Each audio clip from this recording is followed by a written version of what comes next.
지금 이 순간을 내 것으로 받아들여라. 지금 당신 앞에 선한 것과 악한 것이 동시에 놓여 있다고 가정한 뒤 묻겠다. 당신은 선악의 기준을 어디에 두고 있는가? 일반적으로는 남을 이롭게 하면 선한 것이고 해를 끼치면 악한 것이라고 생각하기 쉽다. 그런데 어떤가?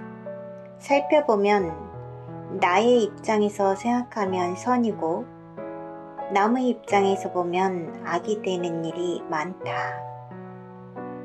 대개 선악의 기준은 인간의 양심이 호소하지만 이 또한 개인의 이기심에 의한 것이므로 올바른 가치 판단의 기준이 될 수는 없다.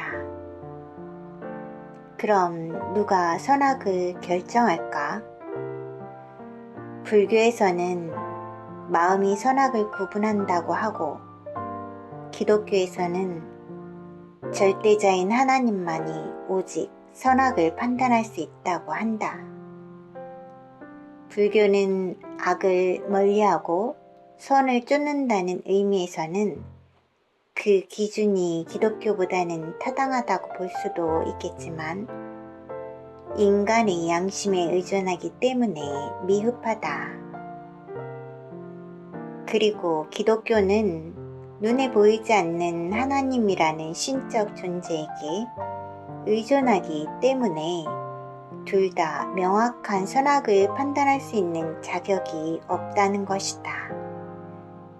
그럼 누가 선악의 기준을 가릴 수 있을까?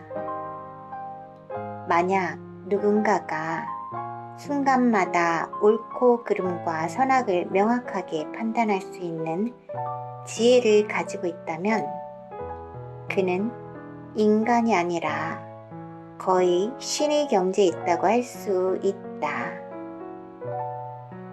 이건 무엇을 말하는가? 단지 인간의 눈으로 선악을 판단하지 말라는 것이다. 그럼 누가 선과 악을 규정할 수 있을까? 오직 우주를 관할하고 있는 전지전능한 대자연만이 판단할 수 있다.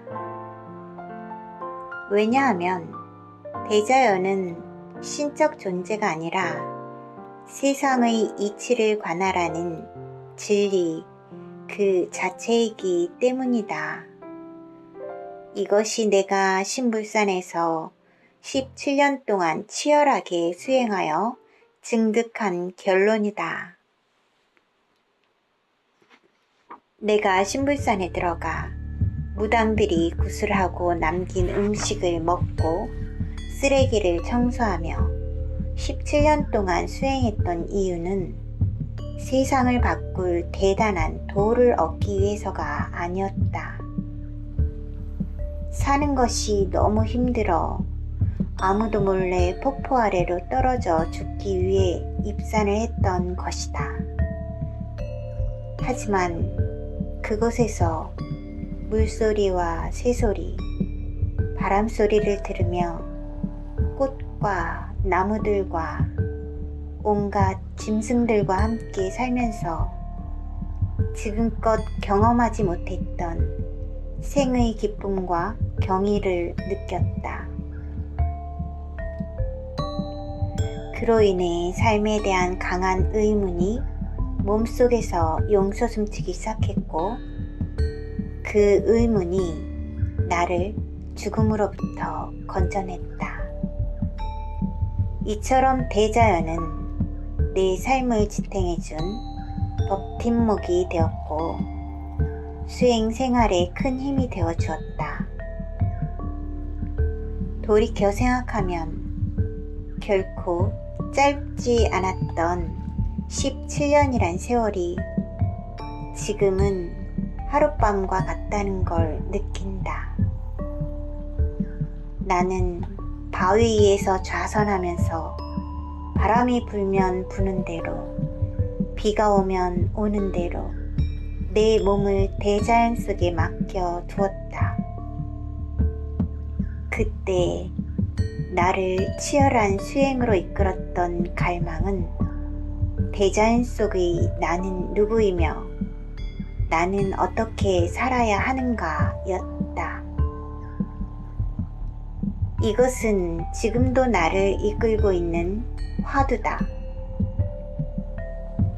또한 수행 중에 내가 끊임없이 부딪힌 것은 선악에 대한 분별심이었다. 무엇이 선이고 악인지를 내가 제대로만 판단할 수 있다면 생에 대한 명징한 해답이 나올 것만 같았기 때문이다. 그때 나는 이 우주가 대자연의 법칙에 의해 돌아가고 있다는 원리를 알게 되었다. 많은 이들은 나의 깨달음에 대해서 이렇게 말한다. 신불산에서 17년 동안 깨달았다는 것이 겨우 이것인가? 라고 비웃거나 반문할 것이다. 그런데 정말 그럴까? 봄이 오면 꽃이 피고 여름이면 꽃이 져서 가을이면 열매를 맺는다. 이처럼 이 세상은 대자연의 법칙에 의해 쉬지 않고 움직인다. 따라서 대자연의 법칙을 따르면 선이요, 역행하면 악임을 알았던 것이다.